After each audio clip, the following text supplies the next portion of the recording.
I'll admit it, I didn't get it, not for a long time. When I used to hear people talk about self-care, I was pretty dismissive. It would bring to mind things like, oh, you scheduled a spa day or a massage, or you're, watching some guilty pleasure movie to kind of escape from the challenges of life.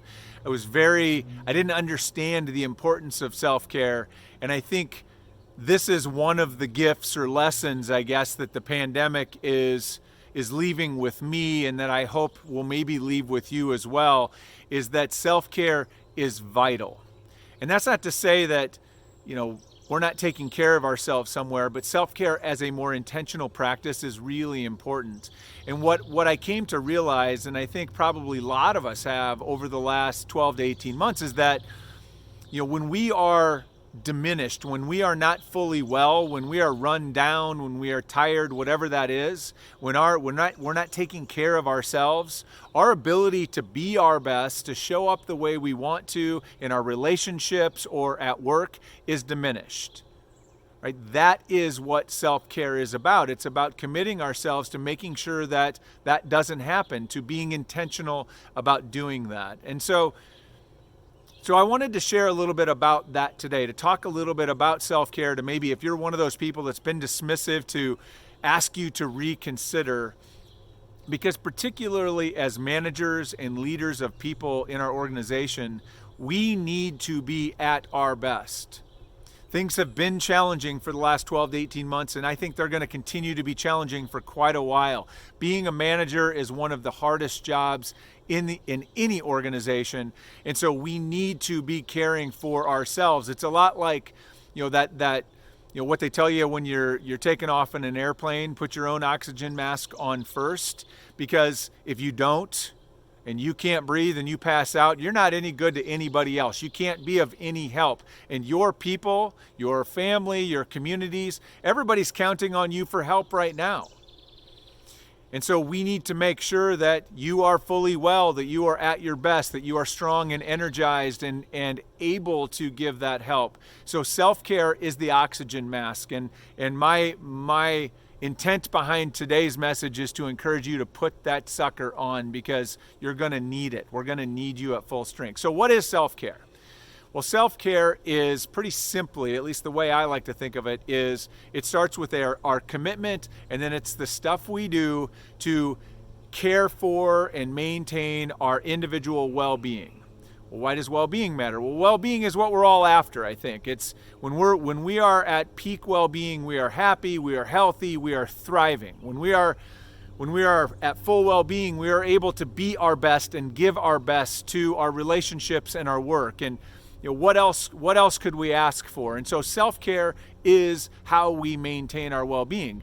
Another way to think about that is as maintenance, right? Think about the maintenance that we have to undergo with our cars, because we know that if we don't maintain our cars, if we don't change the oil and check the oil pressure, if we ignore those things, at first our car will work fine, but over time performance continues to degrade until eventually breaks down, and then it's really expensive and inconvenient and painful to get fixed.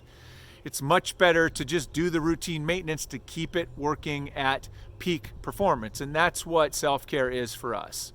So now let's talk a little bit about, what does it mean? What does it look like? I don't have time to go into all the detail here in the video, which is why in today's blog post I go a lot deeper. You can go to the blog post and get a lot more advice and kind of detail. But in general, self-care is about figuring out what works for you, what matters most for you. I share that one of the best practices is to go find kind of a framework of well-being that helps you sort of use that as a diagnostic tool and as kind of a map or a guide to figure out what do you need and what works for you.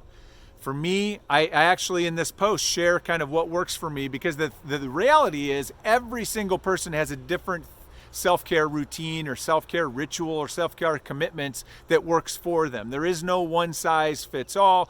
So I share a little bit about what works for me, just as an example to get you maybe inspired to kind of start thinking about and putting together something that would work for you.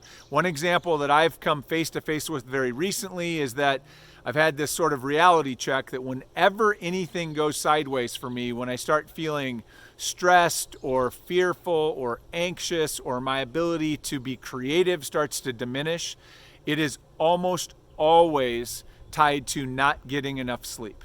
Like, that is the foundational fuel for me. And so the only way to fix it, the only way through it, is to make time to get more sleep. Go to bed early, get more sleep. That's what works for me. When I do that, invariably within a couple of days, I feel like a new person, as long as I'm practicing many of my other self-care practices. All those things, it's exercise, it's it can be entertainment. I talk about watching TV as part of my self-care. So it's got to be, it'll be figuring out what works for you and then calibrating that over time as you change and as your conditions change. So now is the time. Now is the time, because I know it's tempting to think everything's going back to normal and everything's going to get easier, but being a manager is a really hard job and there's going to be high demands on you no matter what. I don't think the road ahead is going to be much easier than the road behind us. So you've got to be at your best, and that's all about mastering self-care. Think of it as a skill of management and leadership that you need to master. Everyone around you is counting on you to do so. So if you are someone who has either dabbled in self-care or you're committed to it and you would be willing to share, I would love for you to drop a comment below this video and talk about what works for you. What have you found, maybe surprisingly or not surprisingly, is a big part of your self-care routine and keeping your well-being at its best? Because there's very few things that are more important to you, so I urge you to think about and commit to self-care as a way to commit to your relationships, your life, your family, and your career. So I look forward to seeing you soon, and until then, take good care.